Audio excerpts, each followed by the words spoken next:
दोस्तों, आज हम बात करेंगे डायलिसिस के बारे में। डायलिसिस में ऐसा क्या है कि जब भी इलाज में डायलिसिस का नाम आता है, सभी मरीज घबरा जाते हैं। वो ये सोचने लगते हैं कि क्या उन्हें ज़िंदगी भर तो डायलिसिस नहीं करवानी पड़ेगी। इसके लिए कुछ तथ्यों का ज्ञान होना काफ़ी आवश्यक है।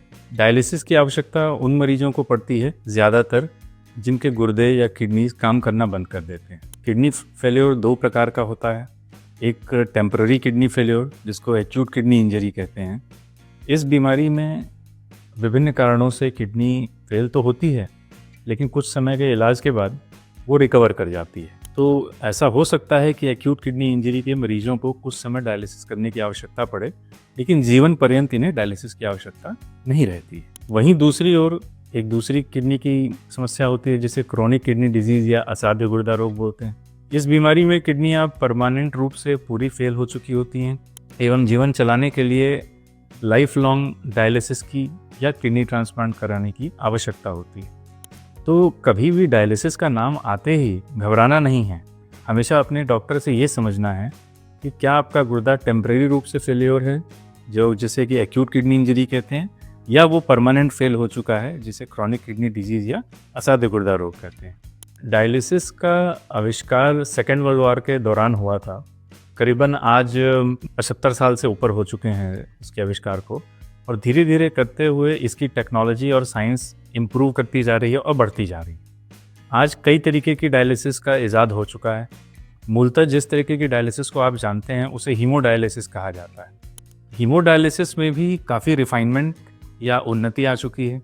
हमारे सेंटर पे normal haemodialysis, high flux haemodialysis एवं विश्व की सबसे उन्नत हीमोडायलिसिस, जिसे हीमोडायाफिल्ट्रेशन कहते हैं, वो भी अवेलेबल है। हीमोडायाफिल्ट्रेशन के फ़ायदे अनेक हैं। हीमोडायाफिल्ट्रेशन का सर्वाइवल एडवांटेज है, मरीज़ ज़्यादा दिन जीता है। साथ ही साथ हीमोडायाफिल्ट्रेशन जिन मरीजों का होता है वो ज़्यादा स्वस्थ रहते हैं। हीमोडायाफिल्ट्रेशन एक हाई फ्लक्स टेक्निक है जो कि कुछ ही सेंटर्स पे अवेलेबल है, जिसमें एक सेंटर हमारा है। अन्य प्रकार की डायलिसिस में पेरिटोनियल डायलिसिस काफ़ी इम्पॉर्टेंट है। इस डायलिसिस में मरीज के पेरिटोनियम में, जो कि पेट में एक थैली होती है, एक पाइप लगा दी जाती है एवं मशीन के माध्यम से भी या स्वयं के माध्यम से भी 3 से 4 बार दिन में अंदर फ्लूइड डाला जाता है और निकाला जाता है। इस प्रक्रिया को आप घर रहते हुए भी कर सकते हैं। अस्पताल आने की आवश्यकता नहीं पड़ती, तो आने जाने का खर्च बच जाता है। जो मरीज हीमोडायलिसिस सेंटर से या डायलिसिस सेंटर से काफ़ी दूर रहते हैं, वो पेरिटोनियल डायलिसिस भी चूज़ कर सकते हैं।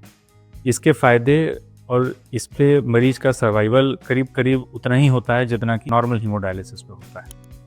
आज जब भी आप डायलिसिस कराने के लिए डॉक्टर के पास जाएं या डॉक्टर आपको डायलिसिस के बारे में एक्सप्लेन करे, हमेशा अपने डॉक्टर से ये ज़रूर पूछें कि किस प्रकार की डायलिसिस आपके लिए बेस्ट है। क्या आप पेरिटोनियल डायलिसिस के लिए बेटर कैंडिडेट हैं या हीमोडायलिसिस के लिए बेटर कैंडिडेट हैं।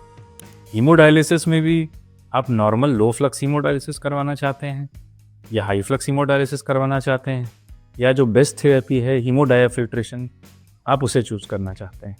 ये सारी चीज़ें अपने चिकित्सक से समझने के बाद ही डायलिसिस का कंसेंट है। पीबीएस सुपर स्पेशलिटी हॉस्पिटल आज शहर के सबसे एडवांस डायलिसिस सेंटर्स में से एक है।